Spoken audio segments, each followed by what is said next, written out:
I look back on the previous record and the one before that, and I ask myself, what do I still feel good about? What did we miss? Now that time has gone by, do you really like that particular song or the elements that were involved in that song that were so important before? And without going into all the specifics, I thought, okay, all those feelings, observations based on being on tour for 15 months and finishing up kind of like with the G3.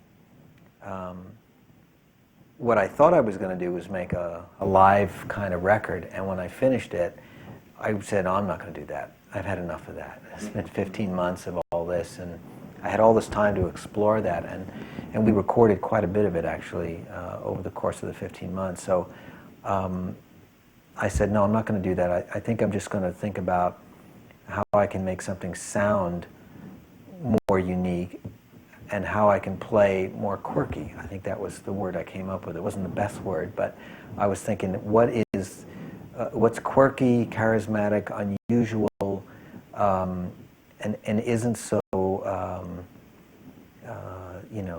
didactic sounding or something, or methodical sounding. I think that, well, number one, I'm attracted to it. I resonate with it, the blues sound and the rhythmic approach, and it seems like the opposite of playing in that style is sort of like being caged in a way. I mean, rhythmically, to be stuck with just quarter notes and eighth notes and 16th notes, to me, just gives a feeling that's a bit alien to me. So when I hear the players of any genre kind of break free of that, I don't care if it's classical music or jazz or blues or rock, to me that sounds right. That's expressive. And I want to hear it over and over again. It almost like, it sounds as if it has some sort of life-giving property that every time you hear it, you hear something new about it, And it must be because, I think the player is really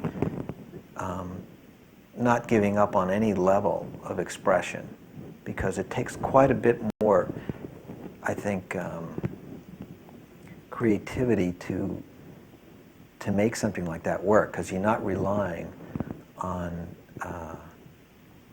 this sort of quantized idea, that you're going to do this thing and it's going to all fit, and therefore it will be right because it fits. You know what I mean? It's like when someone plays something and rhythmically all the notes fit in there, then it's correct, and it sort of gives this, I think it gives a kind of a false legitimacy to it, and then you wind up with a cookie cutter melody, solo, whatever. But it seems like all these really great solos and melody parts are the ones that are free of that. There's an observation that I always make, that the solo is either the real expression of the piece, it's very important for its melodic content, or maybe the role that it plays is to throw in something out of left field. Maybe it's the sound. Maybe that's all. It's just weird. It's supposed to come on really strong. Sometimes the solo really isn't very different at all from the melody. They're just one continuous piece. And for those of us who started playing music in rock bands where we got 4 or 8 bars now and then, the arrangement of what a guitar solo did was very different. And when I started doing these instrumental records, I realized that none of that applied anymore. It just didn't work. The solos just didn't pop out because you'd heard all this guitar right up into the solo. So what else is there to say? And that's a very important part. So I think on the certainly not as a rule, but it seems like very often in the slower pieces that are more ballad-like, not just slow, but more ballad-like, that there's more of a need of continuity there between the melody and the solo, even in the sound of the guitar. And I started playing I remember just doing, trying to play stuff like this, and see how slow I could get, and wanting to figure out how come other guys can go and make it sound really great. Because there's a million places to do that over a beat, but when is the right time to do it? And then I thought about, well, there's ways of playing it.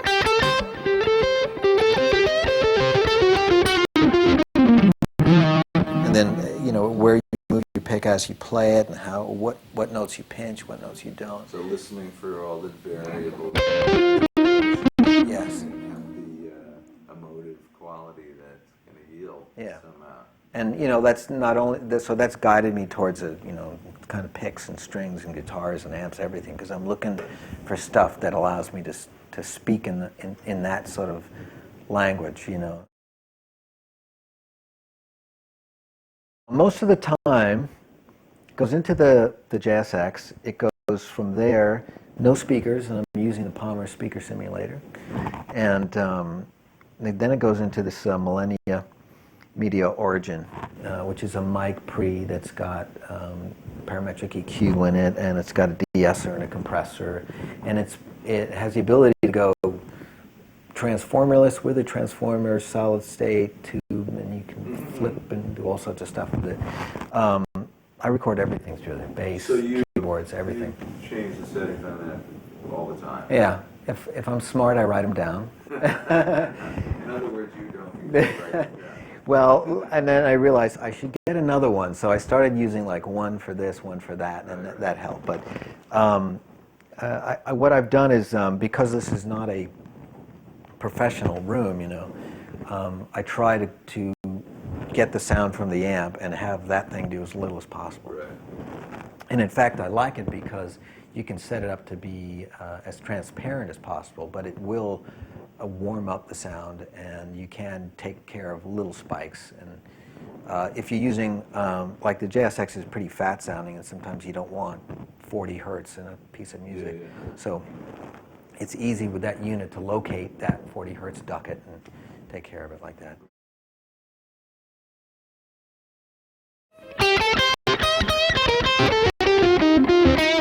So each third is not a minor nor a major.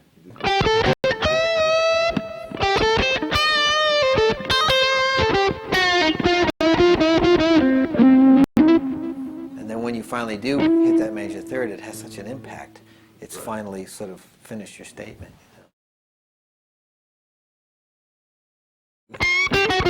And it makes it even stranger.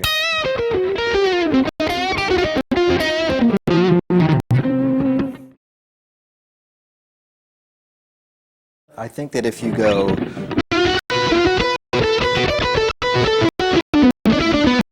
that's just me picking without anything to it, but on these phrases, yeah. But if it's, and all that requires pinching the pick, this note you hit hard, that note you barely touch, and that creates this dynamic sound as well as the volume dynamic. And I think that's what, at least that's what I'm always hearing when I hear those great old solos. It just feels like I'm not hearing so much discipline in, that someone would have had from doing this all the time and trying to be even up and down the fretboard. All I'm hearing is unusual, quirky habits that manifest themselves in.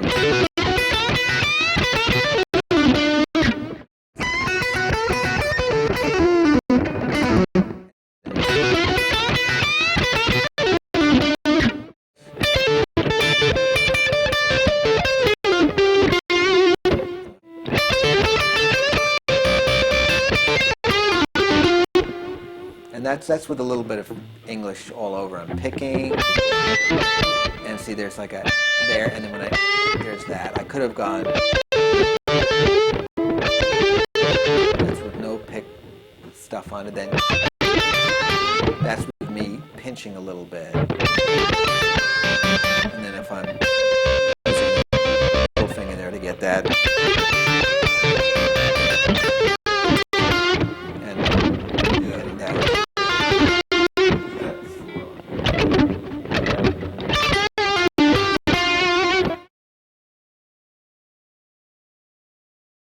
lot of this stuff on the record that I wasn't aware of, but now I think about it. This, where you take the pick and you really angle it down to get a sort of there's a lot of that before the note, but it can really add to when you're,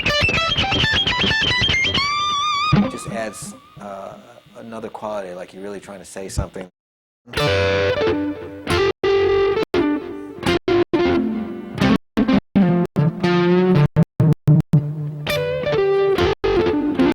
So if I had a sound that was like that, right, I'd be every microsecond reacting to what I heard, right? The transient sound, the fact that the notes don't ring very long. If it's clear, I may try to do things a bit more adventurous and chimey, right?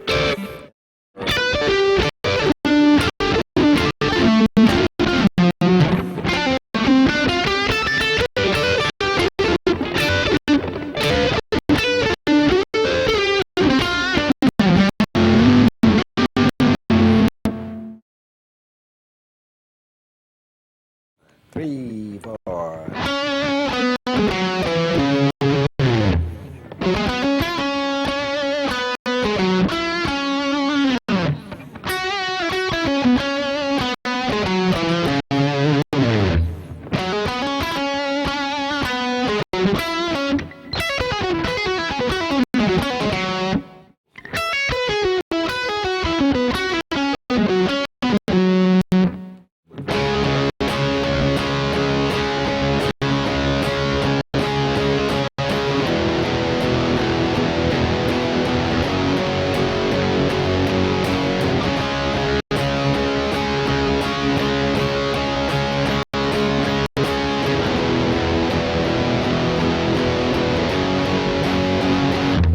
Keeps doing that, and then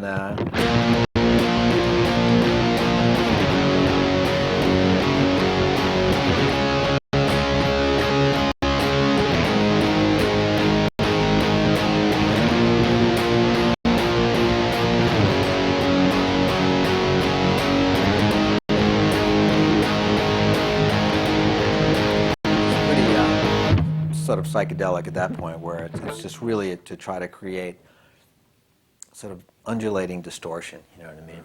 So there's a lot of just striking the strings, trying to see what colors come out.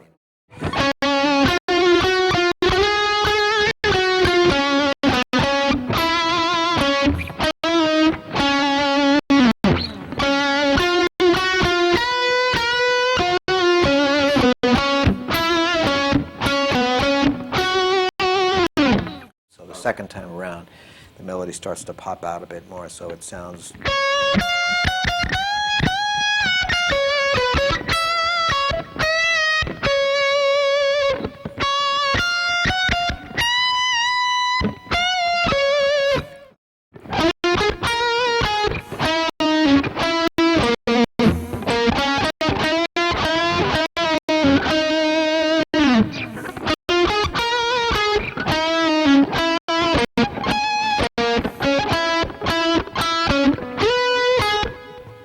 Better.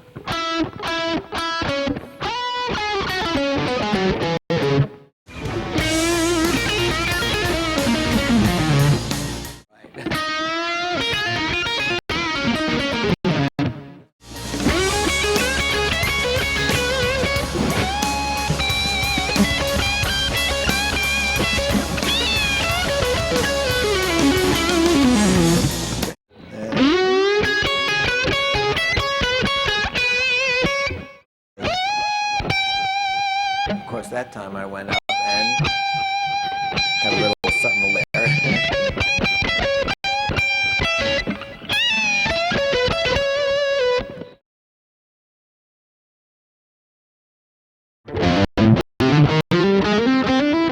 Simple exercise, right?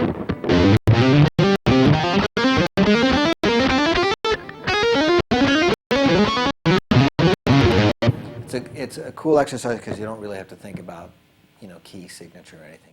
Then you can change the fingering to... You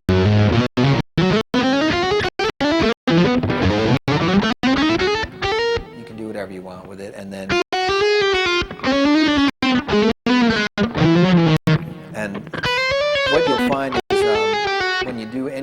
exercise is that every fret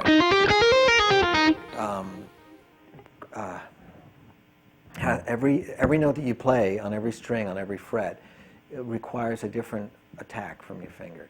It's not like you've got this to regulate all this volume and everything. Suddenly it's all you've got is this, and learning how to, what is the most efficient part of your fingertip to use, and then what notes just can't be done. And then the next thing is you have to learn the scales well enough so that you can group, let's say, 3 notes per string. And then you start to figure out ways to do what your fingering would be if you were doing that. And then you go back and forth. You just try to go, you just keep trying to do as many as you can.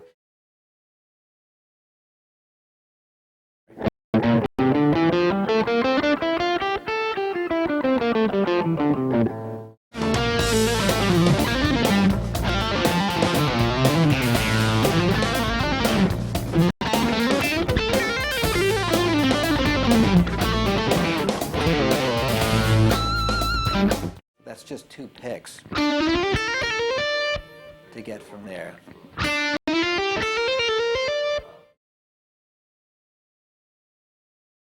We know there are harmonics here, right? That are the same as the harmonics here, except they're going in the opposite direction. And you kind of remember where they are. And then you can, hit them, and once you get them going, with a little bit of, obviously without distortion there, they don't sound like much.